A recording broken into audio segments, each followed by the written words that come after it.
Saya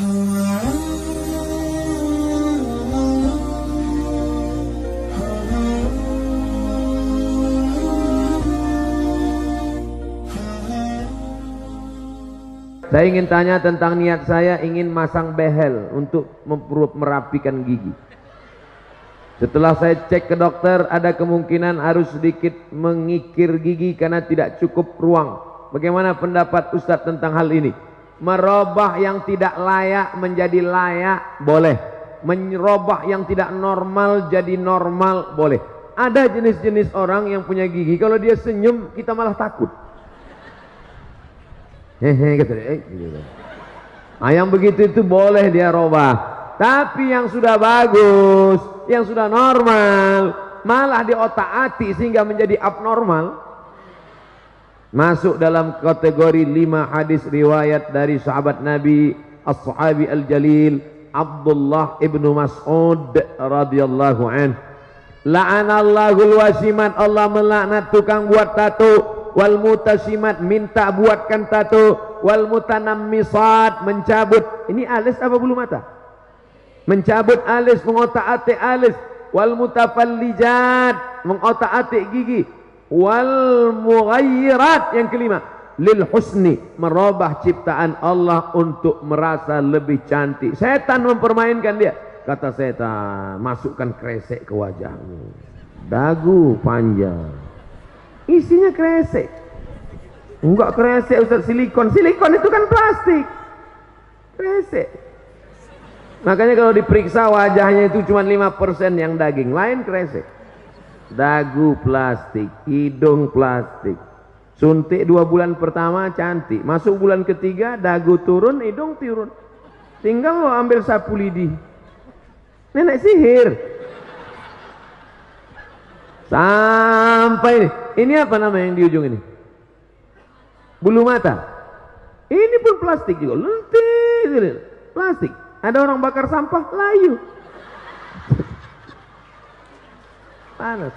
Apa ini?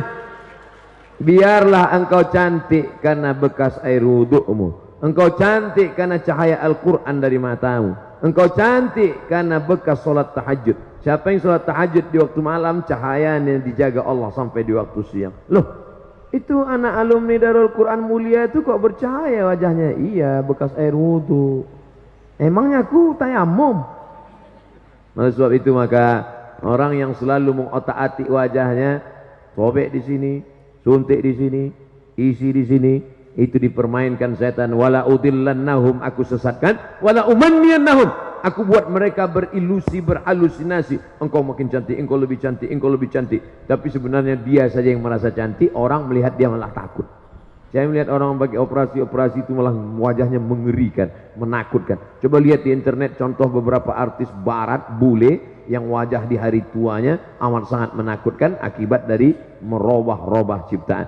Tapi kalau hanya memperbaiki dari yang tak layak menjadi layak, face off, bagi yang kebakaran, na'udzubillah, habis kena api, maka dioperasi menjadi layak, boleh, tidak termasuk dalam wal mughayyirat lil husni.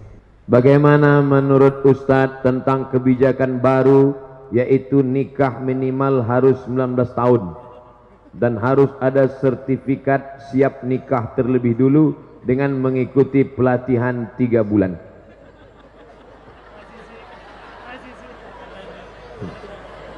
Saya bicara masa depan Indonesia, dia cerita nikah. Kalau saya tahu nikah itu lebih banyak baiknya daripada mudaratnya, kalau saya tahu nikah cepat itu bagus, pagi khitan, siang nikah. Tapi tentu Nabi juga bersabda, kata Nabi, man istata'a minkumul ba'ah, siapa di antara kamu yang sudah ba'ah. Ba'ah artinya al-qudrah, mampu secara finansial. Adik-adik, anak-anakku sekalian, kalian sekolah, kakak kelas kalian banyak sekarang. Ada di Turki, ada di Mesir, lebih 15 alumni Darul Quran Mulia di Kairo, Mesir. Saya waktu ke Mesir, anak-anak Mesir, adik-adik kelas nanya, Ustadz, kami gimana kalau nikah atau kuliah Pak Ustadz? Kuliah sambil nikah. Terus makannya gimana? Subsidi silang. Kamu dapat kiriman kan? Iya. Kamu dapat kiriman? Iya. Gabungkan APBD-nya.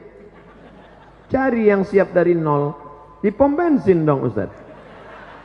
Adinda, AA kan lagi belum kerja nih. Siap nggak makan sehari denganku? Jangankan makan sehari, Senin Kemis aja kita puasa kata dia. Tapi jangan lama-lama gitu. Nah, oleh sebab itu perlu kesiapan mental. Masalah perlu sertifikat sebelum nikah, ini memang dari dulu saya ngomong ke Bapak Kepala Kantor Wilayah Kementerian Agama Provinsi Riau dulu, namanya Pak Dr. Asyari Nur. Pak Dokter, ini sekarang banyak laki-laki nggak ngerti masalah nikah, dikit-dikit marah, satu hari sampai jatuh tolak 5. Pagi kopi terdatang lambat datang tolak 1, sambal terlalu pedas tolak 2, gulai kurang garam tolak 3. Nggak ngerti dia masalah nikah. Jadi Pak, kata saya waktu itu, gimana kalau kita buatkan 20 SKS, orang yang mau nikah ini dibuatkan kursus pranikah. Setelah dia ngerti masalah pernikahan, akidahnya mantap, bisa jadi imam, baru dia boleh nikah. Bagus, setuju. Jadi program ini tinggal diisi saja, dibuatkan. Tidak boleh menikah sebelum ikut kursus bisa baca Quran. Setuju? Supaya dia bisa jadi imam. Bayangkan kalau suaminya tamat Darul Quran mulia, Masya Allah. Di tengah malam itu dia akan membangunkan istrinya. Wake up my darling, wake up my honey. Karena dia tiap malam tahajud di Darul Quran. Dia pun salat, Allahu Akbar, Bismillahirrahmanirrahim, Ar-Rahman Allamal Quran, Khalaqal Insan, Allamahul Bayan. Allahu Akbar. Kata makmumnya, loh kok cepat banget itu. Begitulah kalau suaminya alumni Darul Quran mulia. Tapi kalau yang nggak lulus sertifikat tadi, Allahu Akbar, sampai salam nggak bunyi. Imam silent. Na'udzubillah. Tapi masih syukur masih mau tahajud. Nah, jadi ini kita isi saja. Pelatihan 3 bulan bagus, tapi isinya harus diisi dengan pesan-pesan Islami. Suaminya pandai baca Quran, suaminya mesti sholat, ngerti masalah hukum tolak rujuk li'an khulu, ngerti masalah pembagian harta warisan. Ini banyak sekarang anak-anak kita yang perempuan ditipu, dibodohi sama suami yang nggak ngerti agama ini. Hei istriku, sejak kamu jadi suami, sejak kamu punya suami aku, maka segala surat tanahmu, surat mobilmu, semuanya milik aku. Karena sorgamu di bawah tapak kakiku. Ini pembodohan luar biasa. Oleh sebab itu 3 bulan pelatihan ini harus diisi dengan nilai-nilai kebangsaan, nilai-nilai keagamaan. Maka ini bagus sekali. Assalamualaikum Ustaz. Waalaikumsalam. Semoga antum selalu dalam lindungan Allah ya. 2150 santri mendoakan saya menembus pintu-pintu langit. 2150 santri mendoakan. Dari yang kecil-kecil tadi, yang kecil-kecil malah manggil Ustaz. Ya. Anak-anak yang tak berdosa itu. Afwan Ustaz mau nanya, gimana hukumnya akhwat sholat pakai baju gamis, sedangkan familiarnya suka pakai mukena? Mukena itu cuma ada di Indonesia. Di Mesir nggak ada mukena. Antum capek nyari mukena di Maroko, nggak akan ketemu. Jadi pakaian dalam Islam itu tidak diatur oleh fashion style, tapi yang diatur adalah sifatnya. Sifat pakaiannya longgar, menutup aurat, maka dia sudah boleh dipakai untuk sholat. Tidak dilihat kainnya, walaupun kainnya terbuat dari jeans, kain jeans, tapi longgar. Kainnya jeans tapi longgar, lebar. Karena tidak diatur kainnya terbuat dari apa. Oh, nggak boleh pakai jeans Pak Ustaz. Sholat pakai jeans nggak batal. Mana dalilnya? Ini minal jinnati wan nas. Nggak benar. Nah, jadi jin yang nggak boleh itu kan jin sempit. Jin sempit yang sampai darahnya pun nggak mengalir. Dipakai jam 8, jam 9 pucat. Bertahan darah. Sampai menjerit itu paha. Tolong. Tolong. Itu nggak boleh. Coba lihat pakaian perempuan Jepang kimono. Kalau ada orang Jepang masuk Islam mu'alaf, sholat dia pakai kimono. Tertutup semuanya, longgar, sah sholatnya. Begitu juga dengan waktu saya dulu ceramah tinggal di hotel waktu di Taiwan. Sebenarnya saya mau ngasih tahu saya ceramah di Taiwan. Jadi saya lihat di dinding hotel itu ada gambar perempuan Cina, saudara kita Tionghoa, tapi yang zaman-zaman dulu ternyata bajunya panjang. Nonton nggak sinetron Siluman Ular? Itu bajunya panjang. Lama saya perhatikan, tinggal pakai jilbab aja dia. Panjang, longgar, tutup aurat. Tinggal pakai jilbab aja, sah untuk sholat. Ya, jadi agama Islam. Ya ayuhan nabi, wahai Muhammad SAW, qul li azwajika, katakan kepada istrimu, wa banatika, anak perempuanmu, wa nisa'il mu'minin, perempuan yang beriman. Bagaimana? Yudnina alaihinna min jalabibihinna. Panjangkanlah kain. Karena dulu mereka orang jahiliyah pakai kain, kepalanya ditutup, lehernya kelihatan. Pakai ke bawah tapi betisnya kelihatan. Turun ayat, turunkan leher tutup dan betis tutup sampai bawah. Maka sholat dia dengan demikian, sholatnya sah. Nah, ini tentang masalah menutup aurat. Apa ancaman bagi orang yang mengabaikan hafalan Quran? Sebagai peringatan bagi para hufaz untuk selalu menjaga hafalannya. Orang yang melupakan bacaan Quran nanti bangkit di padang mahsyar giginya hilang dalam keadaan ompong. Tapi hadisnya dhaif, tidak bisa dijadikan sebagai dalil dalam masalah akidah. Tapi hadis yang kuat tentang menyia-nyiakan hafalan Quran adalah termasuk bagian dari menyia-nyiakan agama Allah. Karena kata Nabi, taraktu fikum amrayni, aku tinggalkan pada kamu dua perkara. Intamassakum bihima, kalau kamu pegang yang dua ini lan tadillu abada, kamu tidak akan sesat untuk selamanya. Kitab Allah Al-Quran wa sunnati. Maka siapa yang menghafal Al-Quran berarti dia sudah menegakkan agama Allah, dan siapa yang melupakan berarti dia sudah merobohkan agama Allah. Oleh sebab itu, jangan gara-gara ini malah jadi takut menghafal Quran. Justru hafal terus dan terus mulazamah, terus istiqamah, ulangi hafalan, jaga hafalan, jaga pandangan mata. Syakautu ila Waqi'in, aku melapor kepada Imam Waqi' su'a hifzi, tentang hafalanku yang jelek. Fa arsyadani ila tarkil ma'asi, Imam Waqi' memesankan padaku tinggalkan perbuatan maksiat. Li'annal ilma nurun, karena ilmu adalah cahaya. Wa nurullah la yuhda lil 'asi. Tak mungkin Allah memberikan hafalan Quran pada orang yang kepalanya banyak perbuatan maksiat. Oleh sebab itu, ghaddul basar, tundukkan pandangan, jaga kehormatan, kemuliaan. Mudah-mudahan Allah menguatkan hati hafalan anak-anakku sekalian. Amin ya rabbal alamin. Apa pendapat, bagaimana tanggapan Ustadz tentang kaum Freemason? Freemason Yahudi,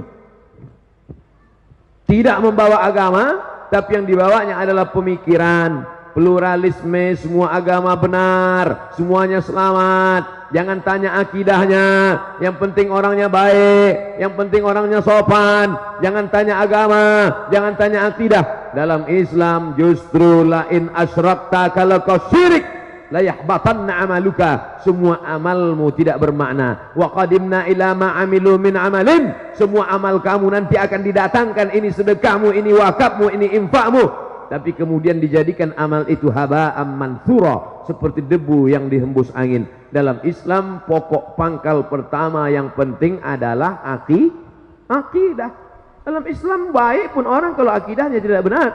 Wa may yabtaghi ghairal islami dina, siapa yang mencari agama selain daripada Islam, falan yuqbala minhu, dia tidak akan diterima, wa huwa fil akhirati minal khasirin. Laki-laki kalau mau mencari perempuan yang dilihat agamanya, tungkahul mar'atu li arba', perempuan dinikahi karena 4, 5 liha, karena hartanya, wali hasabiha, karena keturunannya, wali jamaliha, beautiful. Tapi yang dipandang, coba lihat yang keempat, fazfar bidzatid din, lihatlah agamanya, taribat yadaka, kau akan selamat. Perempuan kalau memandang laki-laki, walinya, bapaknya, kakeknya, abangnya, adiknya, pandang laki-laki apa? 2, idza ja'akum man tardawna dinahu, kalau kau lihat ada laki-laki baik agamanya, wa khuluquhu baik akhlaknya, fazawwijuhu, nikahkan anakmu, adikmu dengan dia. Yang pertama dilihat dari laki-laki agama, yang dilihat dari perempuan agama. Jadi sekarang kalau ada Freemason mengatakan agama nggak penting, yang penting dia orangnya baik, yang penting gajinya besar, yang penting mobilnya mewah. Oh, nggak bisa begitu. Iya kalau mobilnya cash, kalau kredit. Ustadz, jika kita punya utang, wah ini udah cerita utang nih, belum dibayar. Ketika kita ingin membayarnya, kita tidak tahu di mana orangnya berada. Alhamdulillah. Bagaimana cara kita untuk membayar utang tersebut? Cari dia. Di mana nyarinya Pak Ustadz? Google.com. Sekarang dengan adanya teknologi mudah sekali mencari. Saya berapa kali cari teman SD, teman sekolah, teman pesantren, saya cari di FB ketemu. Efek positifnya bisa silaturahim, tapi ada juga efek negatifnya. Banyak yang CLBK. Cucian lama belum kering. Tadi saya buat undangan reuni. Ustaz Somad tolong umumkan acara reuni anak SMEA. Hai saudara-saudara alumni SMEA sekolah anu, jangan lupa hadiri reuni pada tanggal sekian. Reuni tetap sambung silaturahim. Awas, jangan CLBK, waspadalah. Nah, oleh sebab itu reuni-reuni bagus, ya kan? Iya kata anak Ustaz. Nah, cari dia. Kalau sudah dicari nggak juga ketemu ahli warisnya, ternyata dia sudah meninggal, anaknya ada, bayar ke anaknya. Anaknya juga nggak ada lagi Pak Ustadz. Maka hitung berapa hutangmu dulu, hitung menurut harga emas tahun 80 1 gram berapa. Kalau 1 gram sekarang 500.000, ikut. Dulu kamu hutangnya berapa? Kalau dihitung emas 2 gram Pak Ustadz, waktu itu berapa? 25.000. Sekarang 2 gram emas sudah 1 juta. Jangan bayar 25.000, karena 25.000 sekarang dengan dulu inflasi, harga tidak stabil. Yang stabil itu emas. 2 gram dulu berarti 1 juta sekarang. Bayarkan. Kemana bayarnya? Lembaga yang dinikmati orang banyak. Di mana itu Pak Ustadz? Yang paling berkah para penghafal Quran, serahkan ke Darul Quran Mulia untuk pembangunan masjid. Kalau Darul Quran mau nerima. Bisa jadi Darul Quran Mulia nggak mau nerima. Pak, saya mau membayar hutang. Sudah kamu cari? Sudah. Hutang apa ini? Dulu Pak. Hutang apa? Saya malu mau cerita.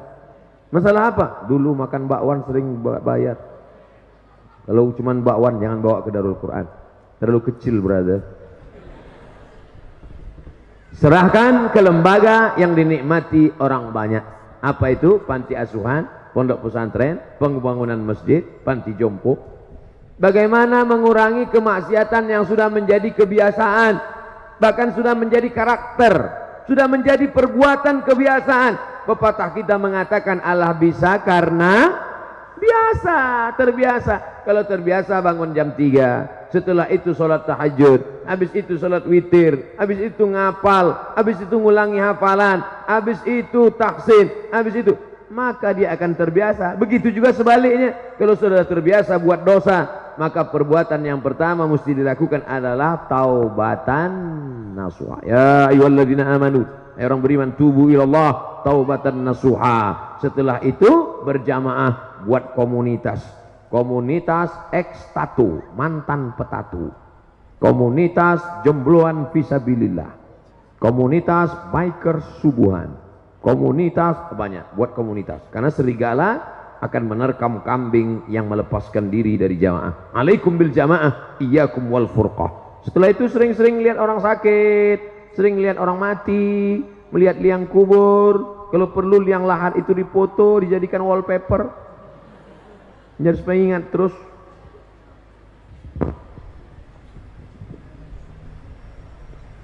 Menyikapi konflik Suriah. Ketika kita berdoa, kita harus berdoa seperti apa? Soalnya perang melibatkan pihak yang sangat banyak, kita tidak jelas. Allahumma ansuril Islam wal muslimin. Tolonglah saudara kami orang Islam muslimin. Waqdhulil kafarata wal musyrikin. Hinakan orang kafir dan orang musyrik. Allah mansur ikhwanana al-mujahidin al-mustad'afina fi Palestin wa fi Suriah wa fi Rohingya wa fi Uyghur. Nah, doanya begitu. Minta tolong hamba-hamba Allah yang teraniaya. Dan jangan sangka Allah itu robot. Nah, ini perlu akidahnya benar. Masa iya Allah tak bisa membedakan mana hak, mana batil, mana orang betul, mana orang batil. Jadi jangan sangka, salah, nanti salah alamat doa saya Pak Ustaz. Enggak. Minta sama Allah menolong mustad'afin yang teraniaya. Allah menolong orang yang lemah. Allah menolong orang yang terzalimi. Sudah muncul Imam Mahdi. Apa betul Pak Ustaz? Ketika Habib Umar bin Hafiz datang 2 tahun yang lalu, kebetulan saya ikut dialog, diminta sebagai pembawa acara. Ada yang nanya, Habib Umar, ya, Imam Mahdi udah lahir apa belum? Kata Habib Umar, ente nggak perlu cari-cari kampungnya di mana, dia udah lahir apa belum, di rumah sakit mana, tahun berapa. Yang perlu dipersiapkan adalah iman dan amal soleh supaya bisa membedakan mana yang asli, mana yang palsu. Man qara'a surat Al-Kahfi, siapa yang baca surat Al-Kahfi yaumal Jumu'ah, hari Jumat, sore Jumat, petang Jumat, malam Jumat, adha'alahu min nur, Allah berikan dia cahaya ma bainal jumu'ataini. Siapa yang menghafal awal 10 surat Al-Kahfi di Darul Quran mulia, mereka bukan menghafal awal Al-Kahfi, ujung Al-Kahfi, bukan cuma malam Jumat, tiap hari mereka membaca. Maka andai datang nanti mengaku-ngaku Imam Mahdi, datang nanti Dajjal, maka yang paling bisa membedakan insyaallah anak-anakku dari Darul Quran mulia. Amin. Kenapa mereka bisa membedakan? Karena mereka diberikan cahaya oleh Allah. Man lam yaj'alillahu lahu nuran fama lahu min nur. Siapa yang tidak diberikan cahaya maka tak mungkin dia bisa membedakan. Makanya di antara doa Nabi, Allahumma ja'al fi qalbi nura wa fi sam'i nura wa fi basari nura wa an yamini nura wa min yasari nura min amami nura min khalfi nura min fawqi nura min tahti nura. Kenapa minta cahaya? Supaya bisa membedakan mana Al-Masih asli, mana Al-Masih Dajjal, mana Imam Mahdi, mana Imam Mahadi. Banyak sekarang ngaku-ngaku Imam Mahdi, macam-macam bentuknya. Minta baiat, baca tuh di koran. Coba cari nanti di internet, ngaku Imam Mahdi. Banyak sekali. Baik di Imam Mahdi internasional maupun Imam Mahdi lokal. Iya, ada itu. Tawaf dia di Makkah minta baiat. Minta baiat di samping Ka'bah, ditangkap sama polisi Masjidil Haram. Masa iya Imam Mahdi bisa ditangkap?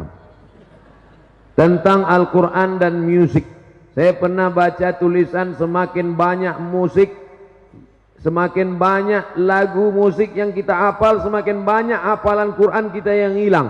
Apa betul itu Pak Ustadz? Musik yang melalaikan. Wa minan nasi man yashri lahwal hadis. Ada sebagian manusia membeli lahwal hadis. Lahwal hadis yang dimaksud itu kata Imam Mujahid. Mujahid itu murid dari Imam Abdullah bin Abbas. Abdullah bin Abbas adalah murid Nabi Muhammad SAW yang banyak riwayatnya dalam tafsir Imam Abu Ja'far Ibnu Jarir At-Tabari. Murid Ibnu Abbas itu Mujahid, Ad-Dhahhak, Ikrimah, paling banyak riwayat. Karena doa Nabi untuk Abdullah bin Abbas, Allahumma faqihhu fid din wa 'allimhu ta'wil. Makanya disusunlah tafsir Tanwirul Miqbas, kumpulan tafsir Abdullah ibn Abbas. Abdullah bin Abbas radhiyallahu anhuma. Nah, apakah musik bisa melalaikan hati dalam Al-Quran? Dari Al-Quran? Ya. Karena kalau orang hafal lagu, itu pasti terngiang-ngiang dia. Saat mau tidur malam, ayatnya kalah. Yang diingat itu musik pas mau tidur malam.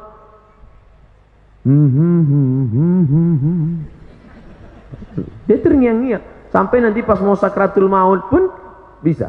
Oleh sebab itu maka, tapi kalau lagunya lagu religi, lagu solawat, lagu yang mendekatkan kepada ingat mati, yang searah sejalan dengan Al-Quran, karena Al-Quran itu sendiri pun dibaca dengan lagu. Laisa minna man lam yataghanna bil Quran. Siapa yang baca Quran lurus-lurus saja, tidak ada lagunya, bukan golongan kami, kata Nabi.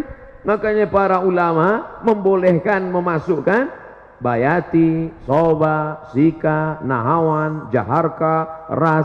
Itu tadi qori kita, itu kan pakai lagu itu. A'udzubillahi minasyaitonir rajim. Bismillahirrahmanirrahim. Itu pakai lagu. Gimana baca Quran nggak pakai lagu? Alhamdulillahirabbil alamin. Pakai lagu. Yang nggak boleh itu lagu yang mengajak pada perbuatan maksiat, selimut tetangga, cinta satu malam. Apa ini lagu? Mengajak pada perbuatan zina. Tapi kalau lagunya ingat mati, lagunya mengingatkan kepada Rasul, lagunya pula Al-Quran, Allahumma rahamna bil Quran, itu ada lagunya. Azan aja pakai lagu, azan itu pakai lagu. Allahu Akbar, Allahu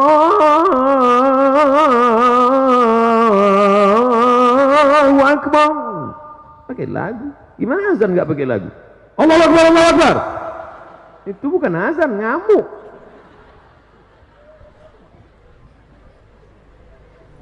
Jadi jangan sampai anak-anakku mendengarkan lagu-lagu musik-musik yang melalaikan dari Allah, karena dia akan membuat terngiang-ngiang dalam telinga, mengigau di waktu malam, bahkan lagu. Jangan. Tapi insya Allah kalau di pesantren, insya Allah dia selamat, karena dia tidak pakai handphone, dia tidak nonton TV. Kalaupun menonton, hanya tontonan yang bisa dijadikan sebagai tuntunan. Sedangkan yang melalaikan tidak mungkin. Tolong nasihati kami para santri. Udah dari tadi nasihat terus. Tentang bahaya pacaran. Gimana mau cerita bahaya pacaran? Orang lihat perempuan aja enggak. Lihat perempuan aja pas saya datang ini. Makanya banyak yang berharap saya sering-sering datang. Sering-seringlah datang ke sini Ustaz, biar kami bisa ketemu lagi. Oke, kita bicara sebagai orang yang dewasa, bukan anak-anak. Laki-laki membonceng perempuan, pergi sana, pergi sini, bonceng sana, bonceng sini, masuk angin, gembung. Maaf beribu maaf Pak Kiai, mungkin tidak sopan, tapi saya perlu ceritain itu anak-anak kita. Yang muntah-muntah laki-laki apa perempuan? Perempuan. Kalau hamil yang melahirkan laki-laki apa perempuan? Perempuan. Yang hilang kehormatannya laki-laki apa perempuan? Perempuan. 9 bulan 10 hari kemana-mana, perempuan. Laki-laki enak aja. Tertulis di botol, do not accept if cell is broken. Jangan terima botol kalau segelnya rusak. Laki-laki apa perempuan? Perempuan. Oleh sebab itu, jangan pacaran. Karena kalian yang rugi. Laki-laki ini enak aja deh. Oleh sebab itu maka, tapi kalian yang laki-laki, ingat, kalian yang sekarang mempermainkan perempuan, 20 tahun lagi kalian akan punya anak perempuan. Anak kalian perempuan. Istri kalian perempuan. Hati-hati, hati-hati. Apa yang kalian lakukan hari ini akan berbalik kepada kalian di masa akan datang. Waspadalah. Mudah-mudahan kajian kita malam ini menjadi amal soleh, insya Allah.